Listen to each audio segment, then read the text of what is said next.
بسم الله الرحمن الرحيم. إن الذين يكفرون بآيات الله ويقتلون النبيين بغير حق ويقتلون الذين يأمرون بالقسط من الناس فبشرهم بعذاب أليم. أولئك الذين حبطت أعمالهم في الدنيا والآخرة وما لهم من ناصرين. ألم تر إلى الذين أوتوا نصيبا من الكتاب يدعون إلى كتاب الله ليحكم بينهم ثم يتولى فريق منهم وهم معرضون. ذلك بأنهم قالوا لن تمسنا النار إلا أياما معدودات وغرهم في دينهم ما كانوا يفترون. فكيف إذا جمعناهم ليوم لا ريب فيه ووفيت كل نفس ما كسبت وهم لا يظلمون. قل اللهم مالك الملك تؤتي الملك من تشاء وتنزع الملك ممن تشاء وتعز من تشاء وتذل من تشاء بيدك الخير إنك على كل شيء قدير. تولج الليل في النهار وتولج النهار في الليل وتخرج الحي من الميت وتخرج الميت من الحي وترزق من تشاء بغير حساب.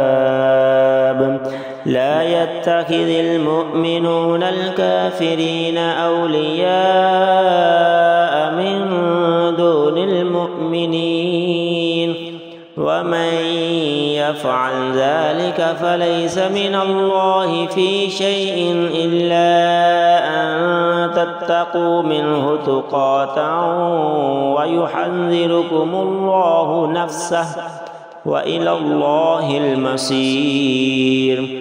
قل إن تخفوا ما في صدوركم أو تبدوه يعلمه الله ويعلم ما في السماوات وما في الأرض والله على كل شيء قدير.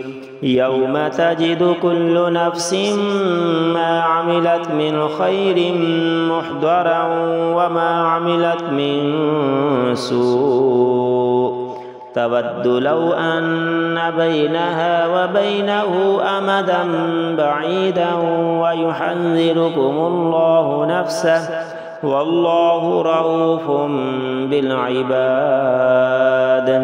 قل إن كنتم تحبون الله فاتبعوني يحببكم الله ويغفر لكم ذنوبكم والله غفور رحيم. قل أطيعوا الله والرسول فإن تولوا فإن الله لا يحب الكافرين. إن الله اصطفى آدم ونوحا وآل إبراهيم وآل عمران على العالمين ذرية بعضها من بعد والله سميع عليم. إذ قالت امرأة عمران رب إني نذرت لك ما في بطني محررا فتقبل مني إنك أنت السميع العليم.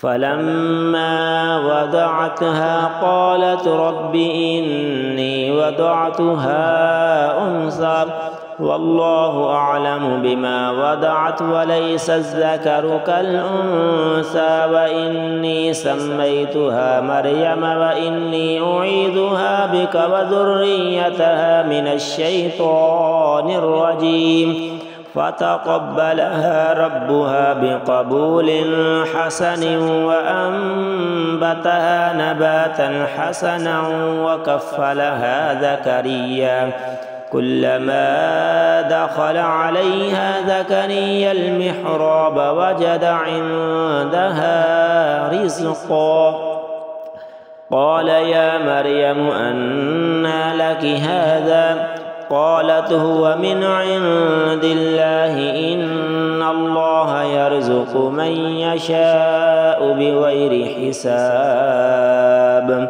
هنالك دعا زكريا ربه قال رب هب لي من لدنك ذرية طيبة إنك سميع الدعاء فنادته الملائكة وهو قائم يصلي في المحراب أن الله يبشرك بيحيى مصدقا بكلمة من الله وسيدا وحسورا ونبيا من الصالحين قال رب أنى يكون لي غلام وقد بلغني الكبر وامرأتي عاقر قال كذلك الله يفعل ما يشاء قال رب اجعل لي آية قال آيتك ألا تكلم الناس 3 أيام إلا رمزا واذكر ربك كثيرا وسبح بالعشي والإبكار.